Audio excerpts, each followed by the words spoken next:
T V کے ذریعے، media کے ذریعے آ رہا ہے۔ یہاں تک کہ آپ پڑھیں تو صحیح نہ، دیکھیں تو صحیح نہ،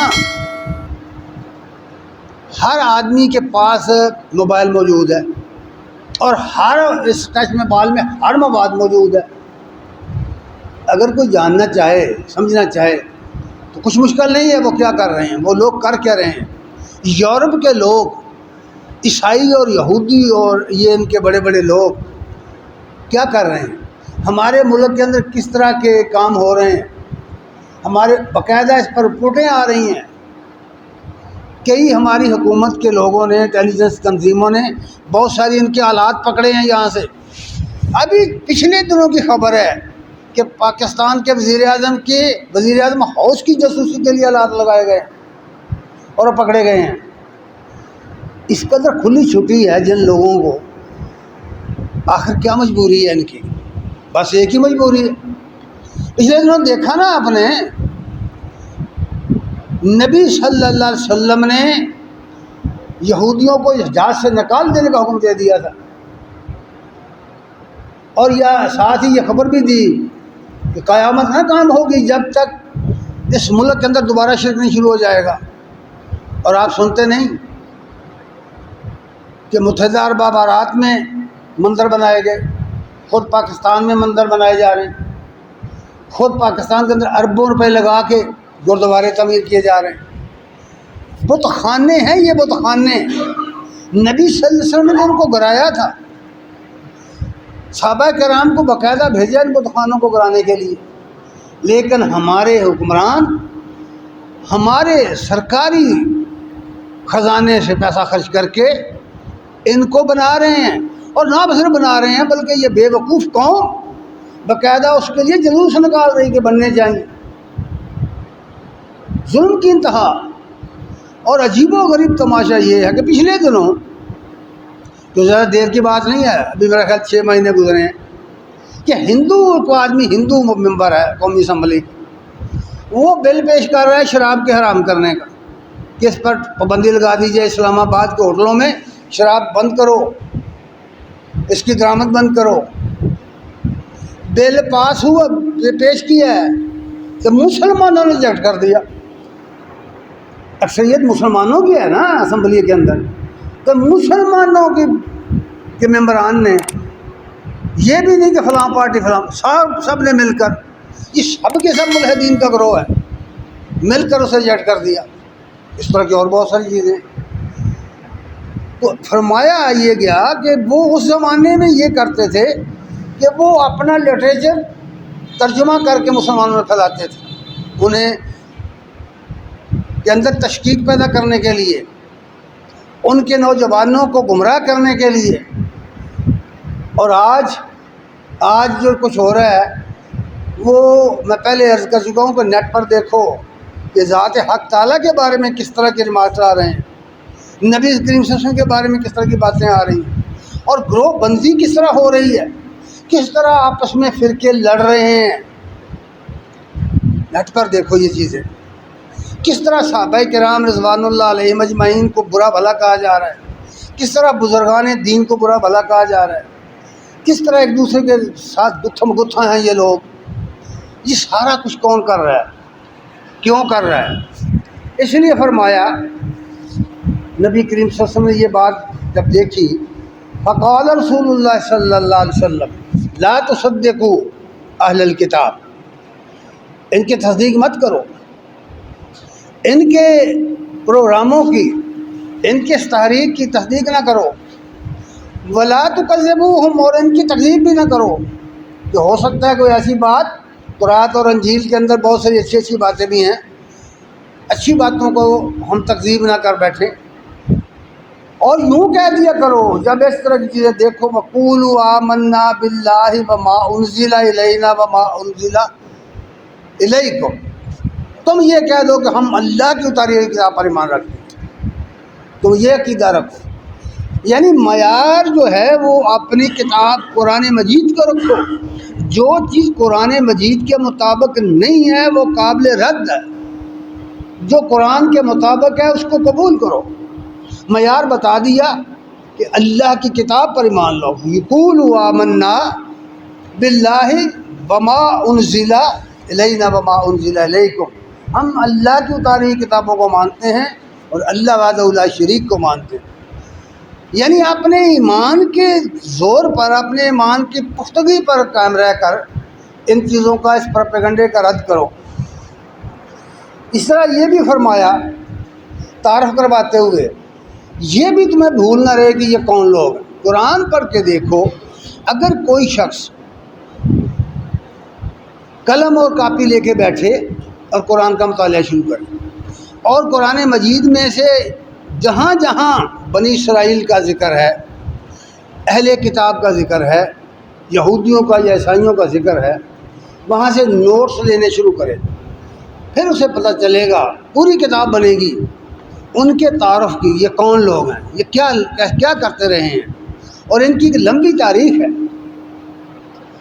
پہلی بات یہ بتائی کہ یہ لوگ اس طرح کے ہیں. اللہ کا فرمانا کیا ہے؟ سورہ البقرہ کی آیت نمبر 42 میں یہ بات فرمائی، 42 میں فرمایا وَلَا تَلْبَسُوا الْحَقَّ بِالْبَاطِلِ.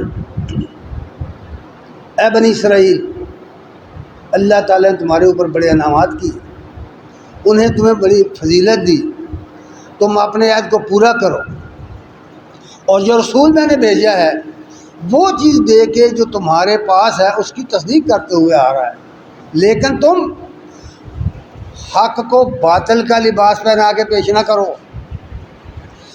حق کو باطل کا لباس پہنا کے باطل پیش کرتے ہو حق کے نام پر. یہ پہلا ان کا کام ہے کہ وہ دنیا کو یہ باور کرائیں کہ یہ حق ہے، حالانکہ وہ باطل ہوتا ہے. اس پر باطل کا ملمہ باطل کے اندر چھپا کے حق کو مسخ کر کے لوگوں کے سامنے پیش کرنا. آج پوری دنیا میں یہودی مظلوم بنا پھرتا ہے. وہ کہتے ہیں جی پوری دنیا میں چند لاکھ ہماری آبادی ہے اور ہمیں جینے نہیں دیا جاتا، اور لوگ سمجھتے ہیں کہ واقعی یہ مظلوم ہے، اور لوگوں کو وہ ظلم نظر نہیں آتا جو وہ فلسطین میں کر رہا ہے، جو عورتوں کی بے حرمتی کر رہا ہے، جس طرح بچوں کو ذبح کر رہا ہے. نیٹ پر اپنی آنکھوں سے دیکھو، پیچھے ہاتھ باندھے ہوئے ہیں، پیچھے ہاتھ باندھے ہوئے ہیں آدمی کے، اور ایک بڑا گڑھا بنایا ہوا ہے، وہ آدمی پکڑ کے لاتے ہیں ہندوستان کے اندر، اور جس طرح جانور کو ذبح کرتے ہیں اس طرح اس کی گردن پر چھری چلا کے ذبح کر کے اس گہرے گڑھے میں پھینک دیتے ہیں. اور ایک دو نہیں، پوری لائن لگی ہوئی ہے. آدمی وہ منظر دیکھ ہی نہیں سکتا، برداشت نہیں ہوتا وہ منظر. اور یہ بتاتے ہیں لوگ، مجھے ایک صاحب بتا رہے تھے، وہ ادھر سیالکوٹ کے رہنے والے تھے، وہ بتا رہے تھے کہ یہ جو دریا آتے ہیں ہندوستان کی طرف سے، اس میں لاشوں کے ٹکڑے آتے ہیں، اس نوجوانوں کو ذبح کر کر کے ٹکڑے کر کر کے دریاؤں میں پھینک دیتے ہیں. یہ ظلم کی انتہا ہے. یہ کیوں ہو رہا ہے؟ یاد رکھیے، ظلم کو جس قدر زیادہ برداشت کیا جائے وہ بڑھتا چلا جاتا ہے. اللہ تعالیٰ نے یہ بات پہلی ان کی یہ علامت بیان کی کہ یہ حق کو حق کے نام پر باطل پیش کریں گے. دوسری بات یہ کہی کہ یا اہل الکتاب لا لم تلبسون الحق بالباطل. تنبیہ کرتے ہوئے فرمایا کیوں تم باطل کو حق کا لباس پہناتے ہو، لوگوں کے سامنے باطل پیش کرتے ہو حق کے نام پر. یہ پہلی بات ہے جو بتائی گئی کہ یہودی پروپیگنڈا جو ہے وہ اس سے متاثر مت ہونا، اس کی رپورٹوں پر مت اعتبار کرنا، اس کے میڈیا پر اعتبار مت کرنا، اس کے اخبارات، اس کی کتابیں، اس کے رسالے، جو کچھ اس کی طرف سے آ رہا ہے اس ہوشیار باش، یہ تمہیں برباد کر دیں گے. پھر فرمایا کہ ان کے عقائد کے بارے میں پھر بیان کیا قرآن نے. سورہ مائدہ کی آیت نمبر 18 میں فرمایا وقالت الیہود والنصارى نحن ابناء اللہ واحباؤہ. یہود و نصارہ کہتے ہیں، یہ عقیدہ رکھتے ہیں، کہتے ہیں ہم اللہ کے بیٹے ہیں، ہم اللہ کی محبوب قوم ہے. عقیدہ ان کا یہ ہے، جو دنیا میں خوشحال ہے وہ آخرت میں خوشحال ہے. عقیدہ ان کا یہ ہے کہ ہم دنیا میں جو بھی کرتے رہیں ہم جہنم میں نہیں جائیں گے. کیوں؟ ہم اللہ کے بیٹے ہیں. ہم اللہ کے محبوب امت ہیں.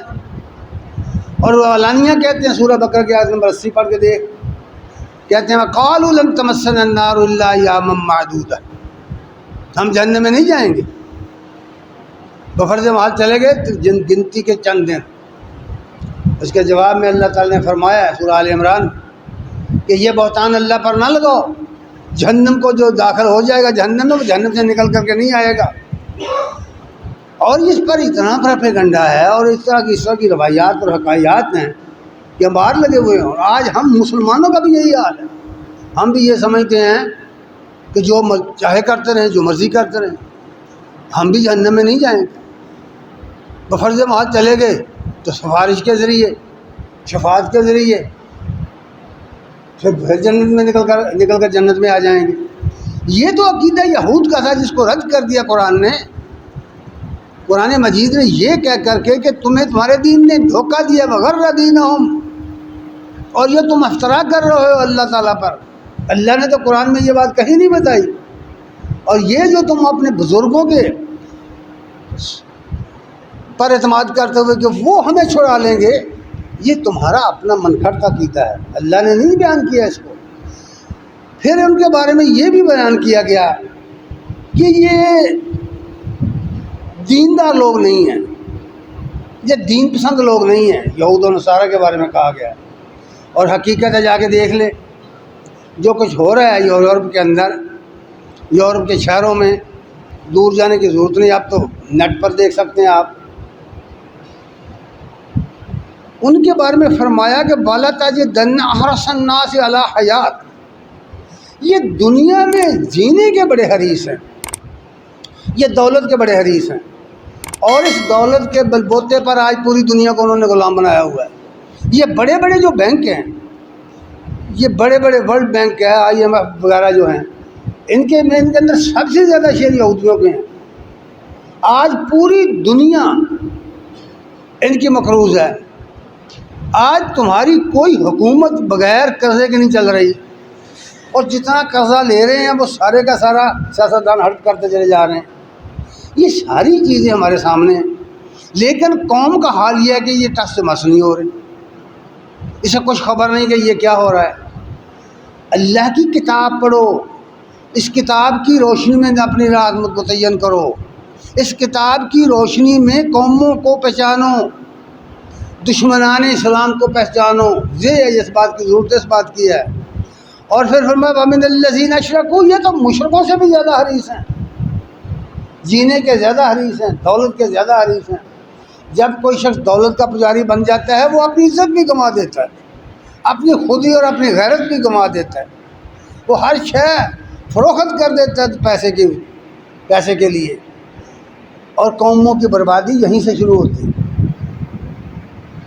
اور پھر یاد رکھیے اللہ تبارک تعالیٰ نے قرآن مجید کو پڑھتے ہوئے بعض چیزیں ایسی ملتی ہیں, طویلیں کر کر کے لوگوں نے مسلمانوں کو گمراہ کرنے کی کوشش کی.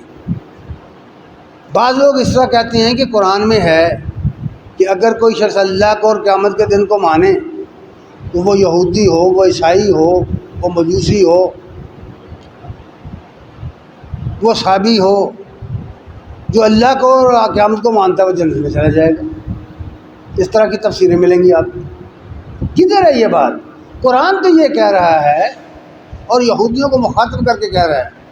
سورہ بقرہ کی آیت نمبر 41 میں فرمایا وَآمِنُوا بِمَا أَنزَلْتُ مُصَدِّقًا لِمَا مَعَكُمْ, اے بنی اسرائیل جو کچھ تمہارے پاس ہے, یعنی اللہ نے جو کتاب موسیٰ علیہ السلام کے ذریعے تمہارے انبیاء کے ذریعے تمہیں دی تھی, اس میں جو تعلیم تھی اسی تعلیم کی تصدیق کرتی. جو کتاب تمہارے پاس آئی ہے, جو رسول تمہارے پاس آیا ہے, اس کی تصدیق کرو, اس پر ایمان لاؤ, رسول پر ایمان لاؤ. جب تک کوئی شخص رسول پر ایمان نہ لائے وہ سب کچھ مانے بھائی, اللہ کو مانے, فرشتوں کو مانے, قیامت کو مانے, دیگر انبیاء کو بھی مانے, جب تک کوئی شخص محمد رسول اللہ صلی اللہ علیہ وسلم کو نہ مانے جنت میں نہیں جائے گا. یہ قرآن کہہ رہا ہے. اس لیے کہا وَلَا تَكُونُوا أَوَّلَ كَافِرٍ بِهِ, لوگوں رسول کا انکار کر کے پہلے کافر مت بنو. بنی اسرائیل کو کہا مت کافر بنو، رسول کا انکار نہ کرو. رسول کا انکار کرو گے تم جہنم میں جاؤ گے. اور اس کے بعد آگے بڑھو. پھر فرمایا اللہ تعالیٰ نے کہ ایک ان کی اور علامت بھی ہے. یہ تو خیر بہت زیادہ پھیل گئی. یہ علامت تو اب اتنی پھیل چکی ہے، یہ عادتیں ایسی بن چکی ہیں کہ مسلم قوم کے اندر بھی ہر دوسرا شخص اس طرح کا ہے. اللہ تعالیٰ کا فرمان ہے سورہ آل عمران کی آیت نمبر 75 میں فرمایا کہ یہ قانون شکن قوم ہے. قانون شکن قوم ہے. ان کو کسی معاہدے کا کوئی پاس و لحاظ نہیں. یہ اپنے مقصد کے لیے، یہ اپنے فائدے کے لیے ہر وہ کام کر جائیں گے، ہر اس عہد کو توڑ کر پھینک دیں گے جو کسی بھی قوم کے ساتھ انہوں نے کیا ہوگا. اس کی ایک مثال دی ہے.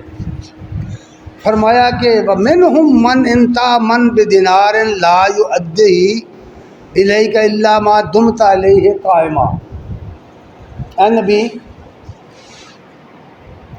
ان میں سے وہ لوگ بھی ہیں کہ اگر انہیں تم 1 روپیہ دے دو، 1 روپیہ بطور امانت، 1 دینار دے دو بطور امانت، یہ تمہیں واپس نہیں کریں گے جب تک تم ان کی گردن پر سوار نہیں ہو جاؤ. اچھا، اب اس طرح کے لوگوں کو اگر تلاش کرنا ہو تو کیا ہمارے معاشرے میں نہیں ہے؟ یہ جو آیت کہہ رہی ہے یہ اس کے نمونے ہمارے معاشرے میں نہیں ہیں. ان کے بارے میں کہا تھا کہ وہ ایسے ہیں دنیا کا مال ہڑپ کرنے والے. اور دوسری بات تو ان کے بارے میں یہ کہی کہ ذالک بانہم، یہ ایسا کرتے کیوں ہیں، اس کا سبب کیا ہے. یہ پیسے لے لینے کے باوجود لوگوں کو واپس کیوں نہیں کرتے، سبب کیا ہے اس کا. فرمایا ذالک بانہم قالوا علینا فی الامیین سبیلا. ان کا عقیدہ یہ ہے کہ غیر اسرائیلی جو لوگ ہیں، غیر یہودی لوگ جو ہیں، یہودیوں کے سوا جو قومیں ہیں، خاص کر یہ عرب لوگ جو ہیں، ان کا مال لوٹ لینا، ان کا مال مار کھانا جائز ہے ہمارے لیے. یہ قرآن کے الفاظ کہتے ہیں ذالک بانہم قالوا ان علینا فی الامیین سبیلا، کہ ان کے بارے میں ہمارے اوپر کوئی قانون لاگو نہیں ہوتا. ایماندار سے بتاؤ، آج اسرائیل کی تاریخ اٹھاؤ، اس کے ہمسایوں کے حالات پڑھو، کوئی قانون کی پابندی کر رہا ہے وہاں؟ کیا کر رہا ہے؟ کیا دنیا جانتی نہیں؟ کتنے معاہدے ہو چکے، کیا کچھ نہیں ہوا. یہی بات قرآن کہہ رہا ہے کہ یہ ان کا عقیدہ یہ ہے کہ غیر اسرائیلی جو ہیں ان کے بارے میں ہمارے اوپر کوئی قانون لاگو نہیں ہوتا.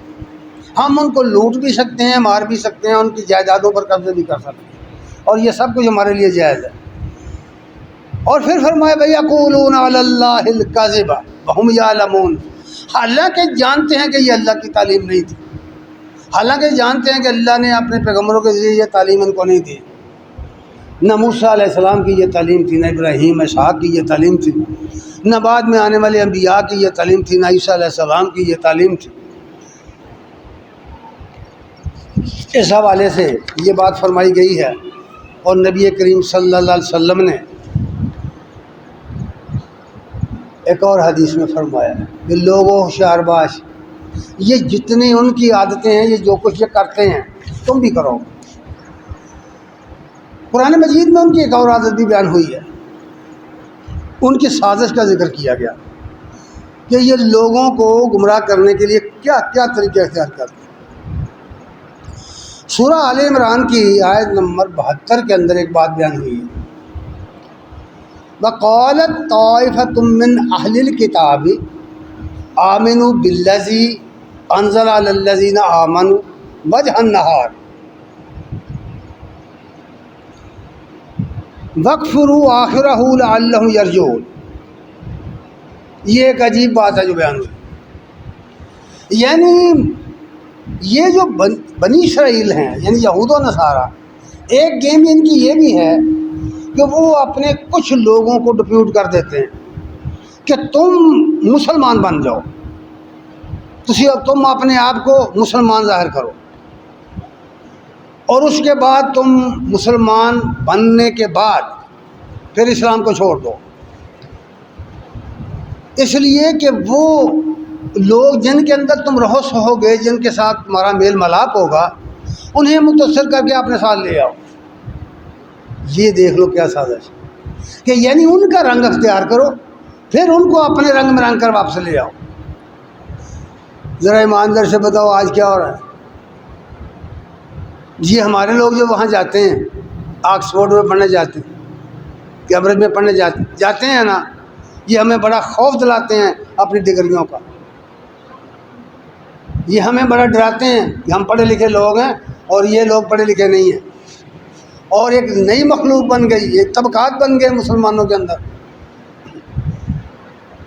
تو وہ جو لوگ ان کے پاس گئے، جن کے پاس وہ لوگ آئے، ان کی تربیت کا کیا نتیجہ نکلا ہے؟ کیا نتیجہ نکلا اس کا؟ وہ یہ کہ یہ انہی کے رنگ میں رنگے گئے اور انہی جیسے ہو گئے، فرق باقی نہیں رہا۔ اس لیے نبی کریم صلی اللہ علیہ وسلم نے فرمایا تھا، آج وہ 100% بات درست ہو چکی ہے۔ بخاری شریف میں یہ حدیث موجود ہے۔